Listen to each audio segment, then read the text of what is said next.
Wote tuseme amen. Amen. Piga makofi kabisa.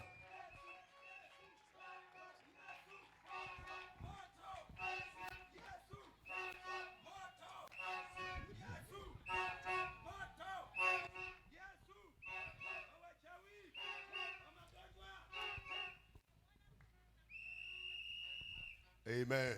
Bwana Yesu asifiwe. Nikusalimu tena kwa jina takatifu la Yesu, ambaye ni Bwana na Mwokozi wa ulimwengu wote. Haleluya. Umebarikiwa wewe, umepata neema ya kuwepo siku hizi 5 hapa. Sio bure. Kule kufika tu kuna muonyesha Mungu umemheshimu. Haleluya. Na Mungu anasema ukimheshimu atakuheshimu. Haleluya. Ni kawaida ya Mungu, nasi tu mashahidi wa jinsi Mungu anavyoheshimu watu mbalimbali bila kupendelea. Mradi mtu tu ana moyo wa kumwazia Mungu na kufuatilia anaposema mahali popote, basi Mungu mbariki mtu huyo. Naamini kabisa kwa kufika kwako siku zote hutakosa kupokea na we baraka hii ya Mungu. Haleluya. Tunamshukuru Mungu sana kwa hilo. Lakini kama alivyotangaza mchungaji mwenyeji, zingatia. Yesu alisema ili mtu aendelee kushuhudia wema wa Mungu lazima afundishwe. Na ni wewe, hata wewe ukinunua gari, kwa kuwa hukujua, utahitaji ufundishwe. Au hata kama umenunua ng'ombe, utahitaji ufundishwe jinsi ya kumtunza asife haraka. Haleluya. Hata biashara kama unataka idumu lazima ufundishwe. Hata kulima lazima ufundishwe. Tuko pamoja. Hata kujenga unafundishwa. Sasa Mungu akijua kabisa kwamba mambo yake ni makubwa, mengi ya ajabu, mwanadamu hayajui, aliamuru tufundishwe ili tuyajue. Maana Mungu yeye hajifichi, anapenda umuone alivyo wazi wazi. Lakini shetani hujificha, kwa sababu anajua ukimgundua utaalika watu kwamba nimemwona kwenye kona fulani, leteni marungu, ndio anayetutesa huyu. Kona yeye hujificha, akijua mtanyang'anyana nyama yake. Lakini Yesu au Mungu kwa kuwa ni mwema, ndiye aliyetumba, anasema njoo mjifunze kwangu, mimi ni mpole na mnyenyekevu wa moyo, halafu mtapata raha. Sio mtahuzunishwa au majuto, mtapata raha kwenye nafsi zinazohangaika. Na ndio maana tunahubiri injili hii. Na yuko katika viwanja hivi toka tupokuwepo. Yeye ndio alituleta hapa. Haleluya. Kwa wiki ijayo Mungu ameandaa ili kwamba akujenge katika yale uliyopokea yasipotee. Wewe uliokoka, wewe hujaokoka, wote kesho mwende hapo.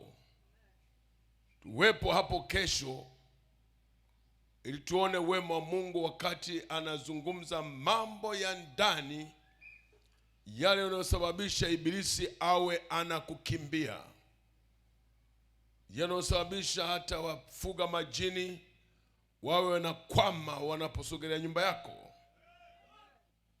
mmoja mwenye jina alisema ile nyumba ile ni ajabu. Wakati tunaomba yakaamua kusema, so ile nyumba tukija usiku tunaona kama kuna bwawa, hakuna nyumba. Alafu tena tukija siku nyingine mara tuone mlima, hatumoni, sijui kwa nini.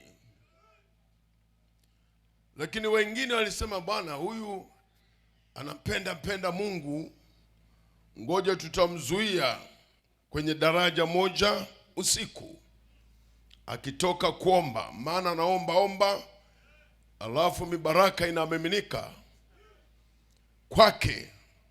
Basi ukajificha chini ya daraja. Yule amemaliza kuomba usiku, anarudi anaimba kawimbo, anarudi nyumbani. Wakasema amesogea. Wakaanza kujitokeza. Walipojitokeza wakuta ana mtu mmoja mbele, ana upanga usio na mwisho, na yeye mwenye hana mwisho, alafu na waka moto. Wakasambaratika hapo, akapita. Kwa nini nazungumza? Maana baada ya kushindwa mara kadhaa ilibidi wamfuate. Utusamee Bwana, lakini tunasikia hukumu. Tulitaka tukuue, lakini mara kadhaa tumekuja tunakutana mambo ya kutisha. Hebu tuambie siri yako. Asa mimi sina siri, mimi nina Yesu. Hiyo ndio, kama ni siri, ni Yesu ndani yangu basi. Wakasema yule mtu mnakuwa naye ni nani? Asa mimi wala sijui mtu nayekuwa naye, lakini najua Yesu ni naye. Hii ndio siri. Usifikiri ni hivi tunapiga kelele uwanjani kama hivi. Kuna mambo ya ajabu ambayo kama ukifundishwa, mwisho utasema nilikuwa wapi miaka yote. Kesho usikose pale. Baba Mungu, asante kwa neno lako saa hii. Wabariki watu wako hawa, wana kiu na njaa ya haki, ndio maana wapo hapa. Na umesema huwezi kumpungukia wa yote anayekuja kwako. Walete kwako, wakusanye, maana wewe ndio una mahali sahihi pa kuwaweka. Jina lako litukuzwe. Mharibu yule anayewatesa wale ambao bado wanateswa. Wafungue kwa vifungo vyao. Ujipatie mateka leo, watu utakao waheshimu katika ufalme wako, kwa sababu walikuamini uwanjani hapa.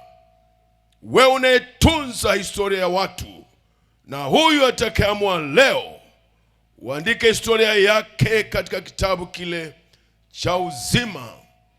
Alafu jumwambie, uliniheshimu mbele ya watu, ulisikia neno langu kanikubali. Alafu nenda, utamwambia nenda hapo ufurahie ufalme wangu, katika jina la Yesu, amen. Mungu akubariki. Unaweza kukaa. Nitazungumza habari za watu kadhaa kwa kadri Mungu atakavyotaka. Injili ya Yohana sura ya 3. Yohana mtakatifu sura ya 3 mstari wa 1. Basi palikuwa na mtu mmoja wa Mafarisayo, jina lake Nikodemu, mkuu wa Wayahudi. Huyu alimjia, yani Yesu, usiku, akamwambia, Rabi, yani mwalimu, twajua ya kuwa mwalimu umetoka kwa Mungu, kwa maana hakuna mtu awezaye kuzifanya ishara hizi uzifanyazo wewe, isipokuwa Mungu yu pamoja naye. Yesu akajibu akamwambia, amini amini nakuambia, mtu asipozaliwa mara ya pili hawezi kuona ufalme wa Mungu. Nikodemu akamwambia, awezaje mtu kuzaliwa akiwa mzee? Inawezekanaje mtu ni mzee tena azaliwe? Hii ndio elimu ya wapi? Awezaje kuingia tumboni mwa mamaye mara ya pili azaliwe? Akazaliwa. Yesu akajibu, amini amini nakwambia, mtu asipozaliwa kwa maji na kwa Roho hawezi kuingia ufalme wa Mungu. Kilichozaliwa kwa mwili ni mwili, na kilichozaliwa kwa roho ni roho. Usistajabu, kwa kuwa nalikwambia, hamna budi kuzaliwa mara ya pili. Usistajabu. Warumi 1, waraka kwa Warumi sura ya 1.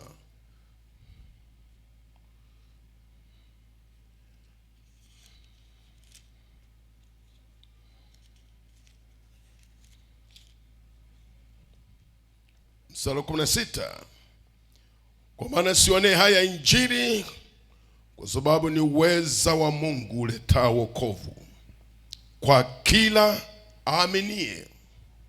Kila aaminie, kwa Myahudi kwanza na kwa Myunani pia, kwa maana haki ya Mungu inadhihirishwa ndani yake toka imani hata imani, kama ilivyoandikwa, mwenye haki ataishi kwa imani. Kwa maana sione haya Injili, maana ni uweza wa Mungu uletao wokovu. Maneno haya tunahubiri ni Injili. Injili maana yake habari njema. Habari njema gani? Kwamba Mungu aliwajilia waliokuwa hawajiwezi, wanakandamizwa na shetani. Mungu alimtuma mtu wa kuwasaidia wasiendelee kukandamizwa. Hiyo ni habari njema. Na kwamba wale waliolala kwenye majumba wanateswa kwa magonjwa, wasiendelee kuteswa hapo. Siku moja nilikuwa natembea, ghafla nikaingia kwenye mtaa mmoja, alafu akasema, hapa ndani kuna mtu mgonjwa muda mrefu sana, je, unaweza kumwona? Nikamwambia, nitawezaje kumwona kama hajaniita? Sasa tunaweza kwenda, tunamfahamu, anatufahamu. Nikamwambia twende. Tukaingia. Tulipofika mlangoni, nikakutana harufu kama ya nyama iliyooza sana. Hapa ingiliki. Sasa kwa kuwa nilikuwa na mtu, yeye alisema twende tu, ndio hali halisi. Tukaingia.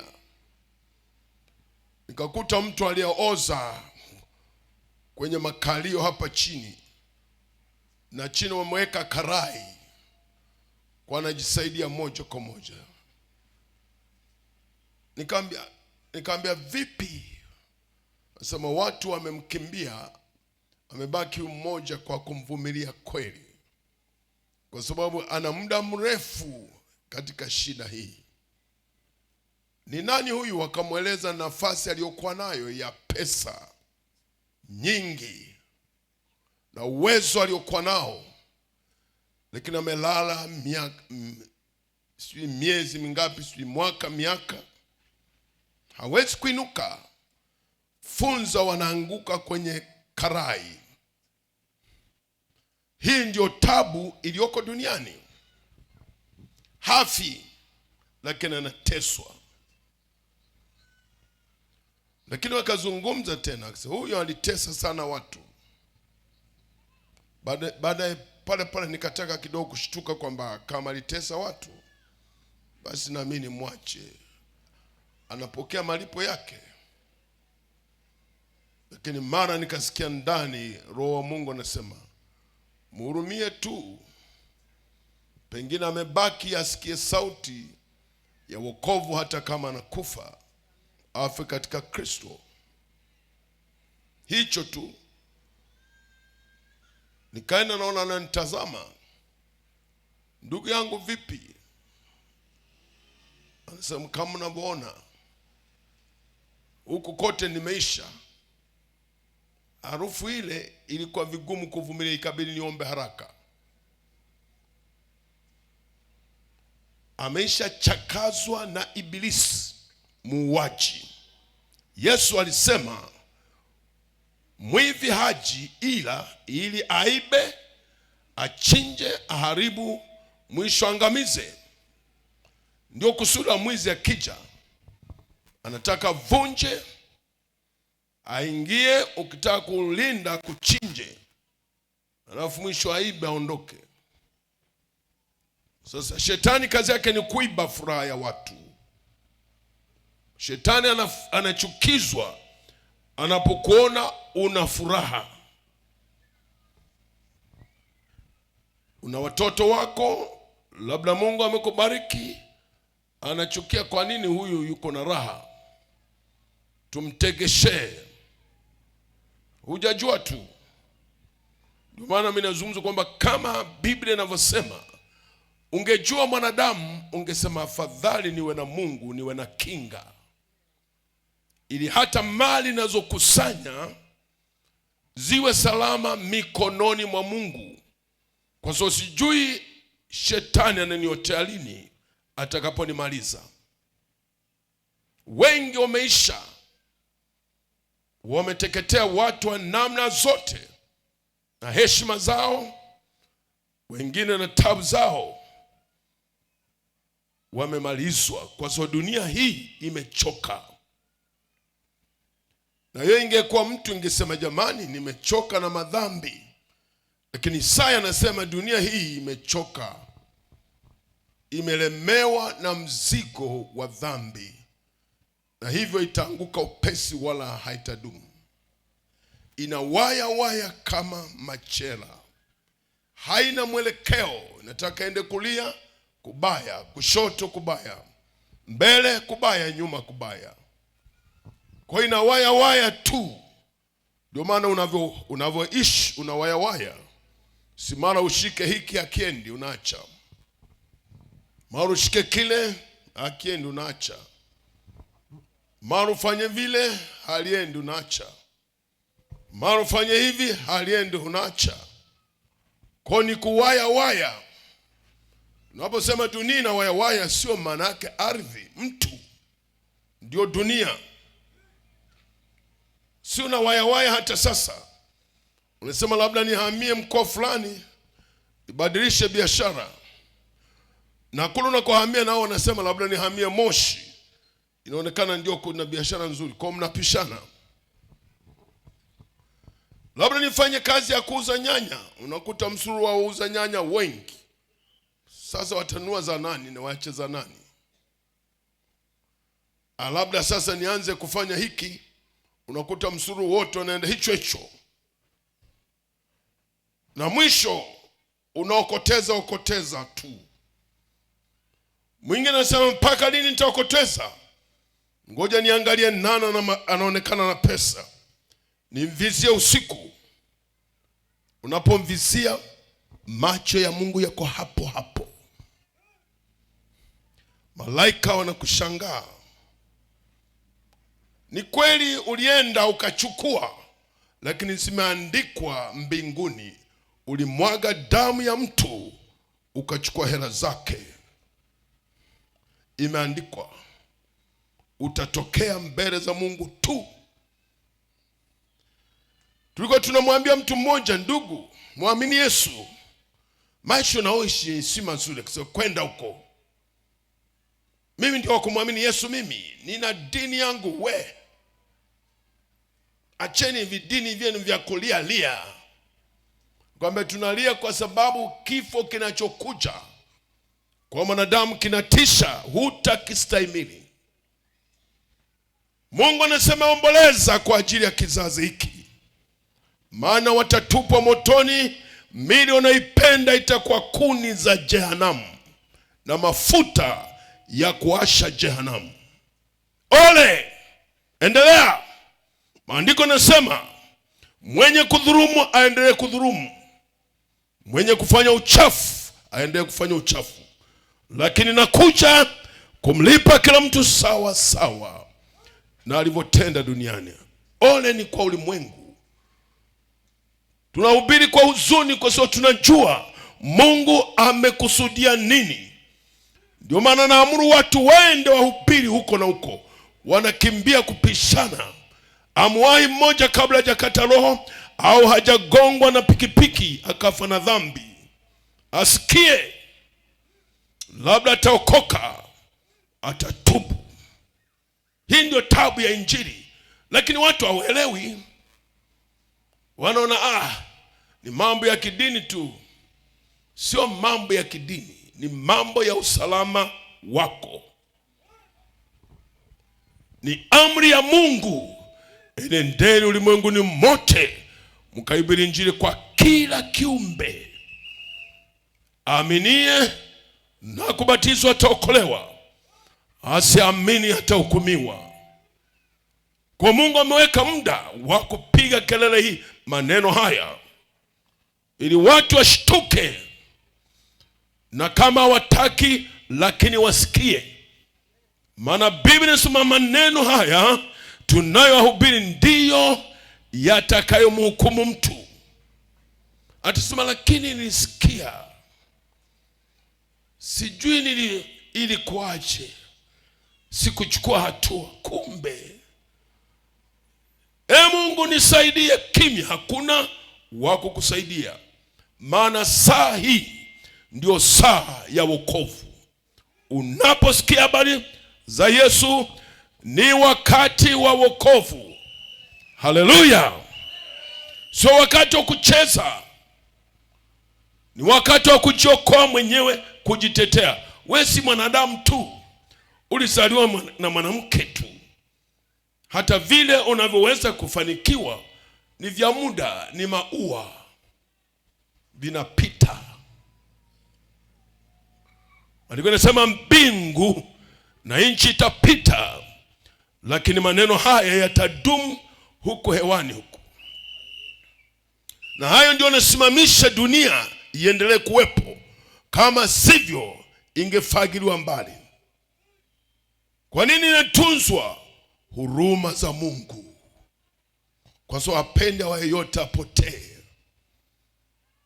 Kama wanapotea wasikie, waseme, wasije kusema Mungu hatukusikia.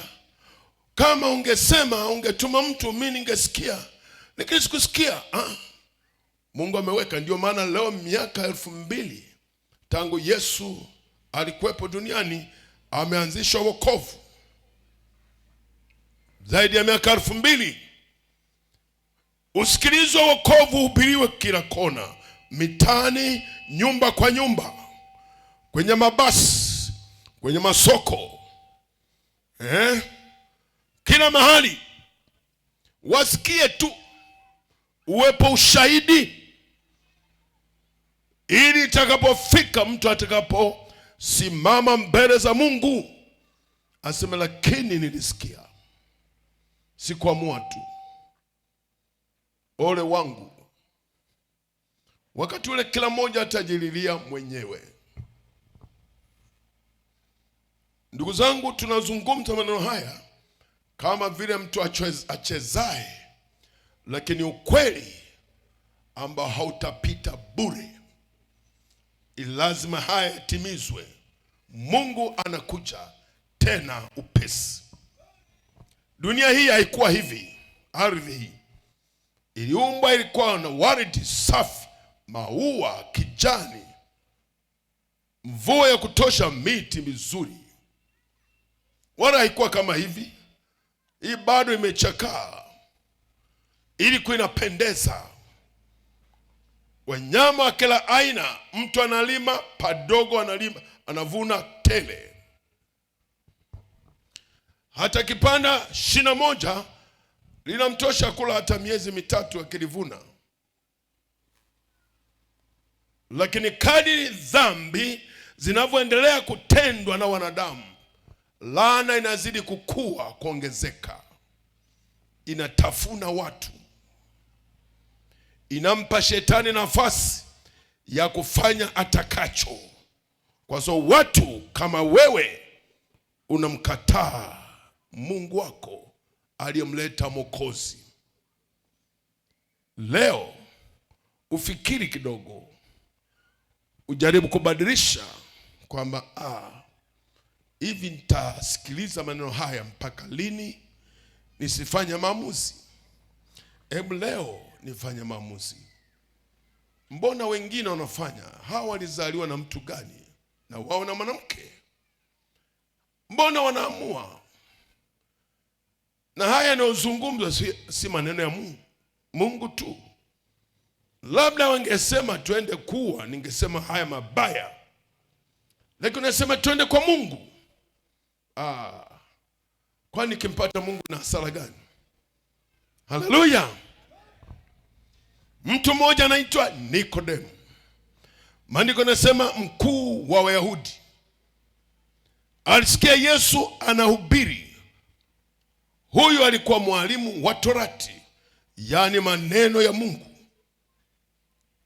Nikodemo alifundishwa vya kutosha na marabi wenzake na makuhani juu ya Mungu wa mbinguni, mpaka naye akabobea, akahitimu, akawa na uwezo, akaaminika, akapewa nafasi kubwa kwa mwalimu wa Kiyahudi aliyekubalika, aliyepitishwa, aliyehitimu na kuweza kujua juu ya habari za manabii na Torati yote ambayo Musa alipewa. Haleluya. Kwa akahesabiwa mwenye haki katikati ya jamii ya Israeli, aliheshimiwa. Haleluya. Alikuwa na vyeo vitatu au sifa tatu kuu kwa ajili zile ndogo ndogo. Ya kwanza alikuwa rabi, yani mwalimu wa Torati, mwalimu wa neno la Mungu, aliyethibitishwa, sio mbabaishaji. Alipewa nafasi ya kufundisha katika Israeli, katika jiji la Yerusalemu. Haleluya. Cha pili, kwa sababu ya uaminifu na heshima aliyokubalika katika taifa, alikuwa mjumbe, aliteuliwa kwa mjumbe wa baraza kuu la Wayahudi linaitwa Sanhedrin, la watu 70 wenye akili. Unaweza kusaidia jamii na nchi jinsi ya kuendesha mambo vizuri kwa mafanikio ya watu wao. Jaa hekima. Cheo cha pili. Cha tatu, alikuwa miongoni mwa matajiri wa jiji la Yerusalemu. Ungeangalia ungekuta huyu ni mtu wa tatu kwa utajiri. Kwa ungemwambia nini Nikodemo? Vyeo vyote ni vikubwa, vina sifa. Ni msomi aliyebobea, anayejua mambo ya Mungu na anasalisha watu. Haleluya.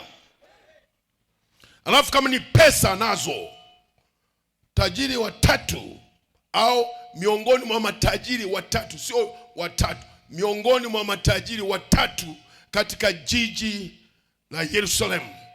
Ungesema katika jiji labda leo la Dar es Salaam.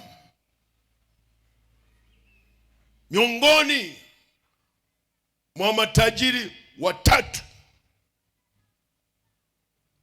amethibitishwa na pesa. Sio kama zile, wala sio kama zile za kwangu za kukoteza. Ni tajiri. Ukiitwa tajiri ukajulikana kwenye jiji, sio mbabaishaji, tena utajiri halali, sio wa kufuatwa. Amepataje utajiri huu? Wa uhakika.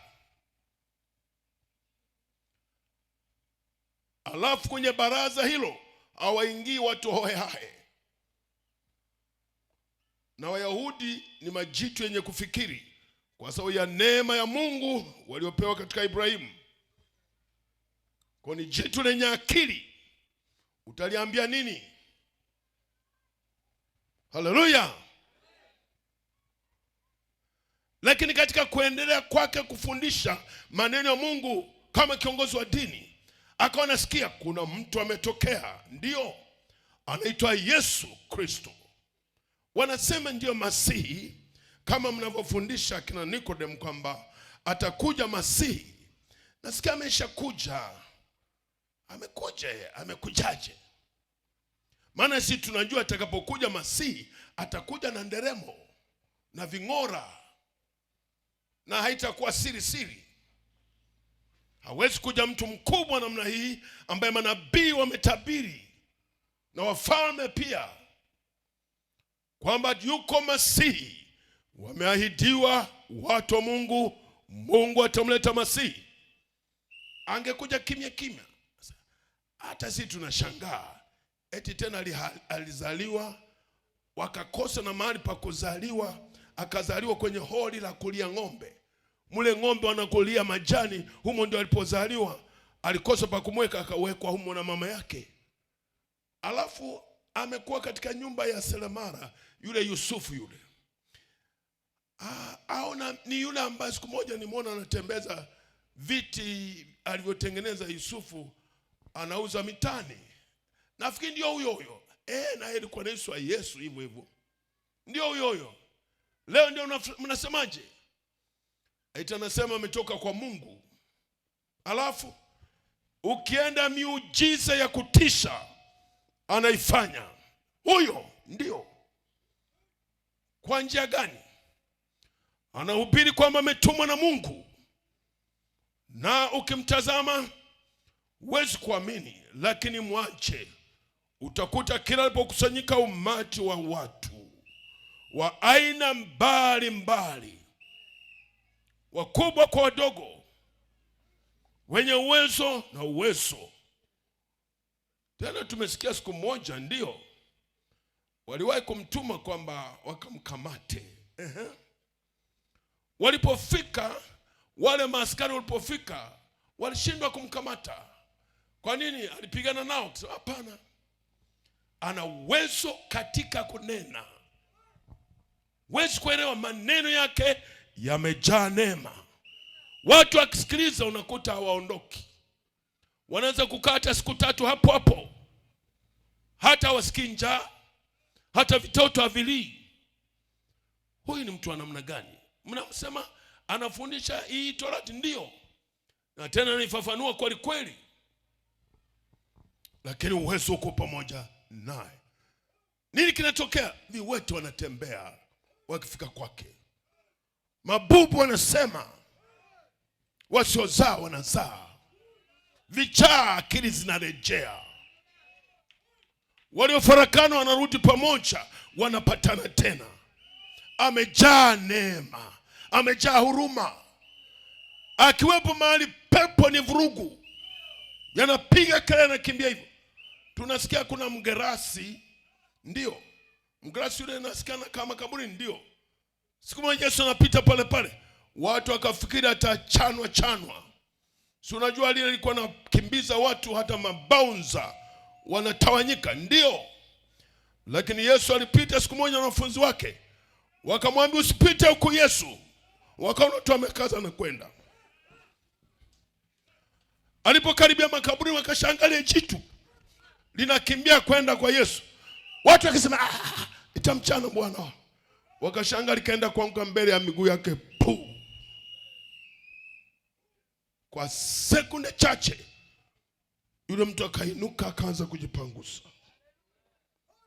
Huyu ndiye Yesu. Nikodemu anasikiliza, hizo ni shuhuda. Akaanza kusema huyu mtu ni mtu wa namna gani? uwezo huu sio wa kawaida, lazima umetoka mbinguni. Mimi nimesoma, najua hakuna mtu awezaye kufanya nguvu au matendo haya kutisha isipokuwa Mungu yu pamoja naye. Ndio maana nikwambia juzi, siku ya kwanza, nikwambia wewe hata ukikataa kuokoka, mbingu imejaa waliokoka, tena majitu ya aina mbalimbali. Utajilaumu mwenyewe, maana utajiona kama nyenyere, halafu utasema ni kwa mjinga kiasi gani. Utakapoona majitu yaliokoka, majitu kama yakina Ibrahim, yalikuwa matajiri mpaka anakuwa na jeshi lake kama serikali, lakini walisujudu mbele za Mungu, walimwabudu Mungu. Tofauti na wewe, ukiwa na vihera tu kidogo, si dola ngapi, milioni ngapi, unatembea kifua mbele, hujali chochote kuhusu Mungu, unajidanganya. Hayo ni makaratasi ya muda ambao huwezi kuyala ukayamaliza. Ndio maana heri kuwa katika Kristo, tajiri wa matajiri, tajiri aliyefanywa maskini kwa ajili ya maskini ili wawe matajiri. Alifanya matajiri wajihesabu wana maskini, ni maskini kwa ajili ya ufalme wa mbinguni, wamtafute Mungu. Huyu ndiye tunakuhubiri, rafiki wa ajabu atupendaye, mwana wa Mungu aliye hai. Nikodemo akasema, sikiliza, anapatikanaje huyo? Akasema, kwa kweli, lakini wewe si ni rabi. Wakubwa wenzako wakikuona, maana wanamchukia sana huyu, wakikuona kwamba wewe na wewe unataka kwenda kwa Yesu, wanamchukia mno. Kwa nini wanamchukia mtu mzuri namna hii? Anawageuza watu kumfuata. Hilo tu ndio ubaya wake, ndio huo. Kwani ubaya gani? Ni ubaya huko kuwageuza watu waache maulevi, waache uzinzi, ukahaba, waache ushoga, ulawiti, waache kuua. Hayo ndio wanamchukia. Wetu bwana, uwafahamu watu duniani hakuna chema. Wengine hawajali kwa sababu hayawahusu. Wengine ndio wahalifu wenyewe, wanaona na waharibia biashara yao. Yule akasema, akaanza kufikiri moyoni mwake, huyu lazima ametoka kwa Mungu, nitamtafuta. Akaweka cheo chake pembeni, akaweka heshima yake kama mjumbe wa baraza kuu pembeni, akaweka utajiri wake pembeni, akasema, namtafuta huyu Yesu. Haleluya! Akaondoka usiku huyo, akasikia amefikia kule Mediterranean kwa Yusufu mmoja mkoma. Sema amen. Akafika kule usiku, wakasikia hodi hapa, karibu. Kuingia, kuruboi za Kiyahudi zimeweka kwenye kihenge pale. Wakaona anaingia labi, yani mwalimu mkuu anaingia. Wote wakasikia, waliomule wakasujudu kumsalimu rabi, mtu aliyeheshimiwa na Mungu. Akasema, huyu amekuja naye hapa, kuna nini? Au ndio amekuja kumkamata? Maana si wanamtafuta hawa viongozi wa dini, wanamtafuta Yesu wamuue. Wakashanga, nenda, mwalimu yuko hapa. Huyu hapa Yesu amekaa Kiyahudi kwenye mkeka. Akasogea pale, mwalimu, wewe ndio Yesu? Naam, tunajua, tumesikia habari zako nyingi, imenilazimu nije. Nimeshindwa kuvumilia, maana kila kunapokucha tunasikia matendo yako ya ajabu makubwa, na watu wanakufuata. Na mimi najisikia moyoni kabisa wewe umetoka kwa Mungu. Wewe wazo, hakuna mtu anayefanya maajabu haya isipokuwa Mungu yu pamoja naye. Pale pale Yesu akamwambia, akatabasamu akamwambia, huna budi kuzaliwa mara pili. Unasemaje? Hebu sema tena. Nakwambia huna budi kuzaliwa mara pili. Una maana gani? Una maana niingie tumboni mwa mama yangu alafu nizaliwe upya? Akamwambia, wewe ni mwalimu wa Torati, mwalimu wa maneno ya Mungu. Hujui hili? Hujui maana ya kuzaliwa mara pili? Mbona sio fumbo? Hujui maana yake ya kuokoka? Sasa na ndio nakuuliza, niingie tumboni mwa mama yangu nizaliwe tena? Ikabidi Yesu aanze darasa, sema darasa. Amfundishe mwalimu anajifanya anajua, kumbe anafundisha hajaokoka. Madhambi yako ndani, anafundisha watu wengine. Kama mwalimu mmoja alitushangaza, sio mwalimu, bwana afya mmoja, sio wote wako hivyo. Akatukusanya wazazi tukakusanywa kwenye shule moja. Haleluya. Alafu akaanza kutufundisha, mwafundisha watoto wenu afya. Tukasema naam bwana afya, tunakushukuru. Akafundisha. Sasa tukao tunamtazama, toka ameanza anawasha sigara na vuta, inaisha anatupa, anawasha nyingine. Hivyo mwisho mmoja wetu akasema, akashindwa kuvumilia, akasema, samahani bwana afya, hivi sigara ni afya au ni hatari? Ni sawa mchungaji, sisi naongea kama ninyi mnavyosema kwamba fuata ninayosema, usinifuate ninavyoishi. Pale pale wakang'aa kaongeza, sisi tunahubiri watu waache kama tulivyoacha sisi. Yesu anamuuliza Nikodemu, wewe ni mwalimu, hujui haya mambo ya kuzaliwa? Swali dogo na unaaminika katika Israeli yote. Akarudisha kwa mkazo tena, huna budi kuzaliwa mara pili. Mwisho akauliza, yawezekanaje mambo haya Rabi, mwalimu Yesu? Anambia, haya, umewahi kuona upepo? Akasema ndio, upepo unaweza kuona upo ukiona miti na yumba. Akamwambia, je, unajua kwa mmetoka wapi, kaskazini au kusini au wapi unapoona? Si rahisi sana. Akasema kadhalika anayezaliwa mara pili. Utaona kwa macho haya yamechafuka, yamenajisika, yamepofuka. Lazima uwe na macho ya ndani ambayo yamebadilishwa, ndipo utaelewa maneno haya. Usiacheni ubishi. Ni afadhali ujifunze. Waambie, hebu nieleweshe, njoo tukae.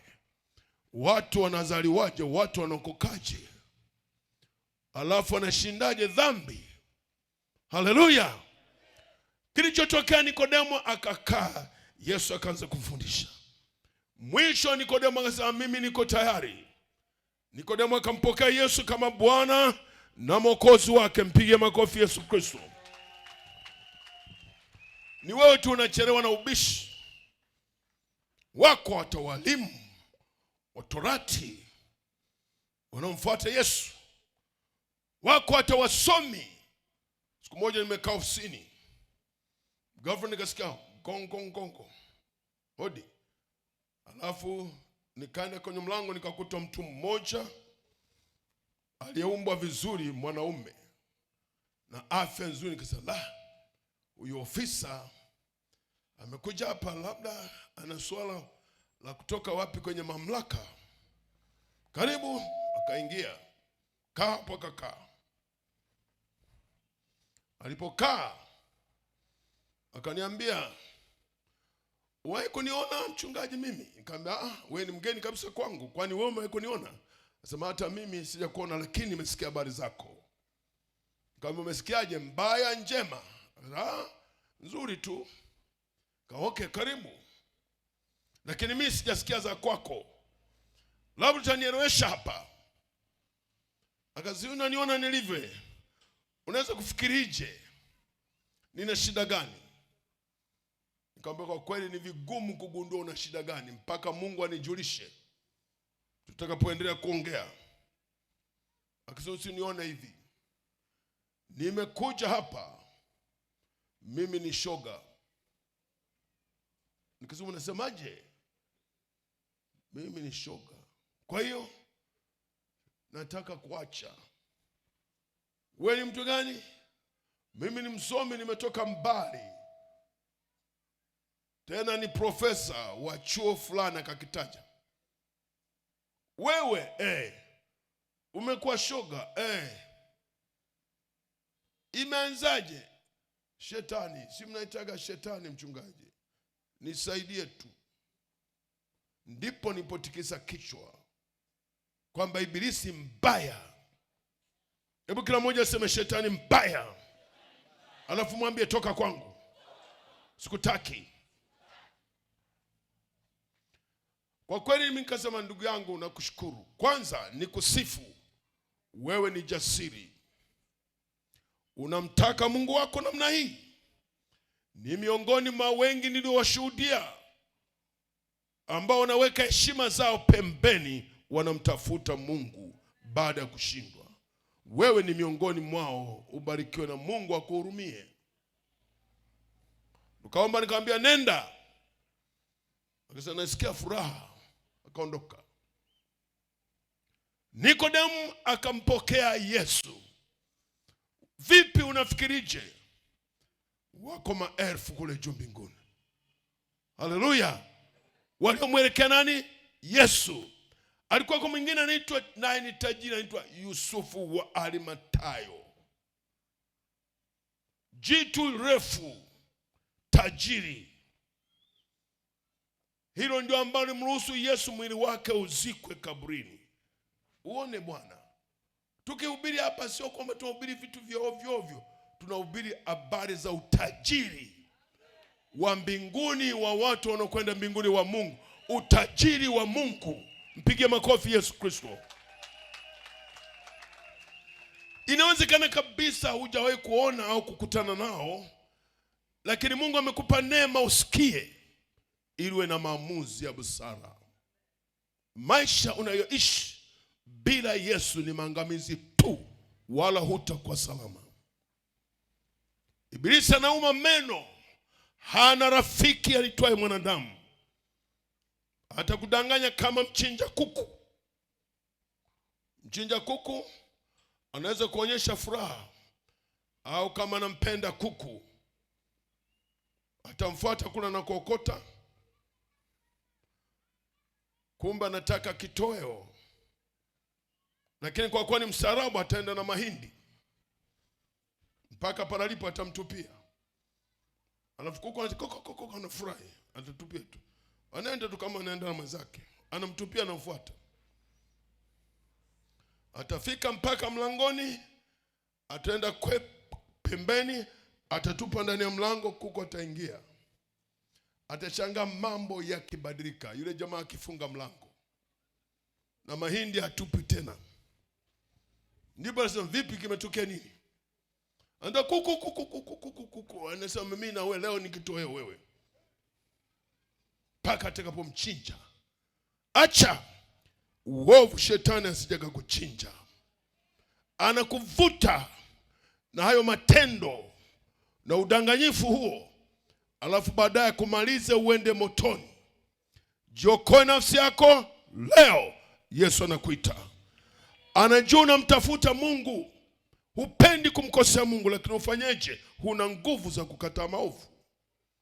Hapa Yesu yupo akupe nguvu, usiye na nguvu. Maandiko yanasema wakati ulipowadia, Yesu alikufa kwa ajili ya waovu, ili wasio na nguvu wawe na nguvu, wasiojiweza wajiweze, wasiojua kukataa waanze kukataa. Yesu akamwaga neema juu ya dunia. Ndio maana leo wokovu inawezekana. Kama utakubali kwa moyo wako wote, Yesu atasafisha yote, atakutakasa, atakupa heshima, atakutoa katika vifungo vya giza na kuleta kwenye nuru Yesu Kristo. Utashangaa Mungu ataanza kutembea nawe kokote uendako, na kubariki kazi za maisha yako na masomo yako. Siku moja mama moja alileta, anajifunika mwili mzima, anavaa nguo yake hivyo. Akaja, hodi hapa, karibu. Ana binti yake mdogo, lakini sio mdogo, kama miaka 20 na kitu. Hodi, akaingia. Na mtazama mtu amekuja amejifunika. Amejifunika. Nikatambua ni nani. Karibu. Amekujaje huyu? Ameingia na hapa. Akaketi. Akasema, mchungaji, naam, nimemleta binti yangu huyu, tumechoka naye. Mmechoka na mtoto? Ndio. Tumemhamisha shule, yuko kidato cha 6. Kila kiingia darasani anakuta ubao giza. Tunamfukuza rudi, giza. Mwisho alipiga walimu, kumbe wanamuumiza. Tukamhamisha shule. Siku moja akasoma, ya pili giza. Hivyo sasa hivi shule ninayotaka kumpeleka Jumatatu ni ya 6. Anashindwa kuona. Nikamwambia, mama, unaelewa kwa sababu gani? Sasa si shetani. Nikamwambia, sasa kwani usimfukuze? Wenzetu mmejalia kumfukuza, lakini mimi sina uwezo. Wewe unajua na njani? Sasa wewe Mwakipesero hujui. Una washirika wengi wengine sio wa dini yako. Tunakusikiliza, tunakufuatilia. Nisaidie tu huyu asome. Ng'ombe. Kama unaamini, ndio. Nikaongea nao, hayajua binti. Nikamwombea, huyo nenda. Alipokwenda baada ya wiki moja, mchungaji anasoma tule binti yetu. Haleluya. Hebu mpe makofi Yesu Kristo. Kama huna shida, shida itakuja kwako. Ndipo utakapoona uchungu wa shida. Leo weka kinga ya familia yako na maisha yako kwa maisha yako, na mambo yako yazidi kuwa salama mikononi mwa Yesu. Simama pale ulipo. Simama pale ulipo. Huyu Yesu wa kipekee atafanya jambo jipya kwako. Hatua ya pili, mje huko wote, mporomoke huko, mje katikati ya ndugu zetu hao waliovaa majoho, tufanye jambo pamoja ambalo Mungu ameniamuru kufanya nawe. Njoni huko wote, mporomoke haraka.